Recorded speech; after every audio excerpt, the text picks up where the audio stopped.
name is Thao. I am an agent at the Sandra Dykstra Literary Agency. I represent children's, middle grade, young adult, and also adult romance and fantasy. Recently, I've been obsessed with the TV show Interview with a Vampire. I think paranormal is having a real resurgence, and so I'm keen to find fresh takes on familiar monsters and mythology. Right now, I'm really excited to see queries that have big hooks and high concepts that are paired with strong character-driven narratives. And I'm a huge fan of atmospheric settings, so things that feel like dark or light academia, Southern Gothic, or on the flip side, cottagecore, quirky small towns. Those type of really powerful settings always intrigues me.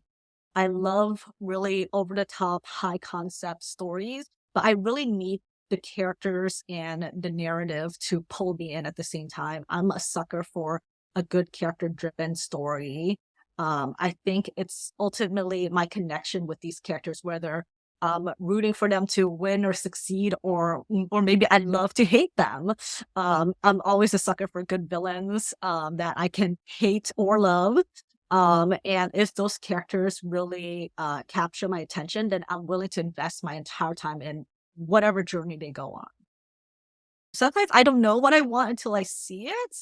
And honestly, there's been times when I've been let down by a really cool premise because the writing didn't grab me. And then on the flip side, I've been completely surprised by a project which had a concept that was like just okay, but the writing was just so amazing and gripping and compelling. And I have definitely turned down projects that I felt was really commercial and will likely sell to make room for projects that I was just like, oh my God, I love this. Because as an agent, we're working on a project like multiple times. We're working with a client, hopefully long term. So to just take on projects that I think will make a quick buck doesn't make sense to me. I think I have to be truly like invested in this writer and their writing and their story to be the right agent for them. So I have a lot of books, so please bear with me. Some of them, I'll start from this. I'll start from the top.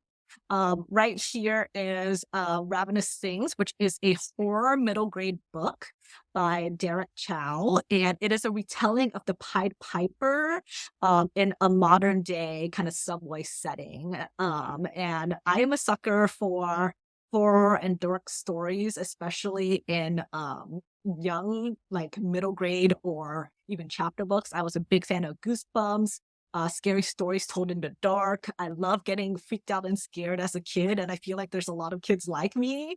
So I think that was a really great one for anyone who's looking for middle grade spooky tales. This one right here is If You'll Have Me by Uni.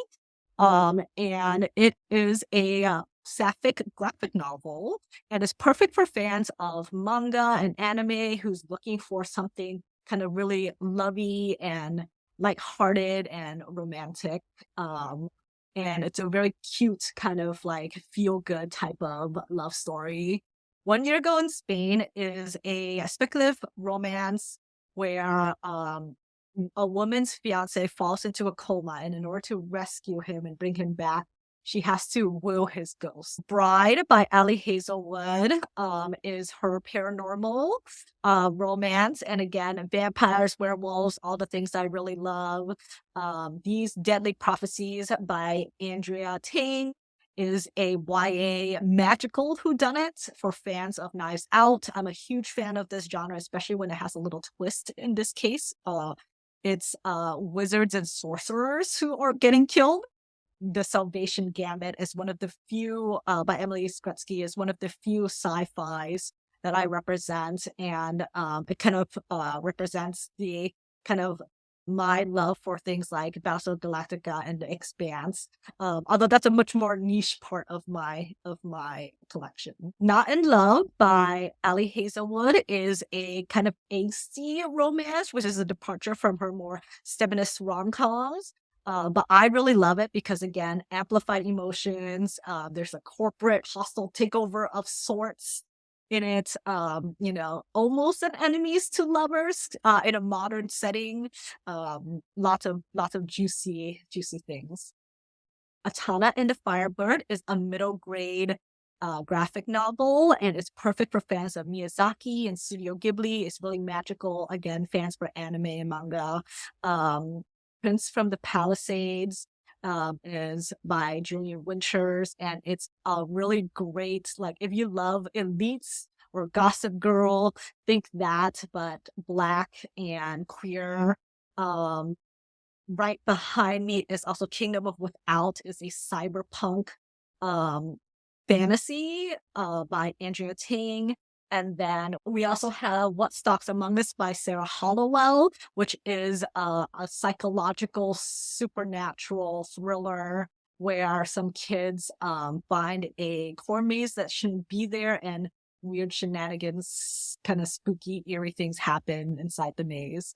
And lastly, we have The Dark Fable by Catherine Harbour, which is a YA heist fantasy with a crew of teenage thieves and a girl who can turn invisible, which is a very useful talent for thieving. A lot of these concepts are pretty commercial. I think what makes them stand out is the writing. Some of them can be really fun, quick reads, accessible, but a lot of them also have like this beautiful lines that you can quote and are just like really emotional, kind of hit you in the gut kind of feeling. I think people just want to feel in the moment and feel the feelings of the characters. So again, like not to make it contrived in that you want to I think pacing is really important in writing, that you don't want just nonstop action that like the reader and the characters barely has a breath to take, and it feels unrealistic for them to just constantly go from one thing or another.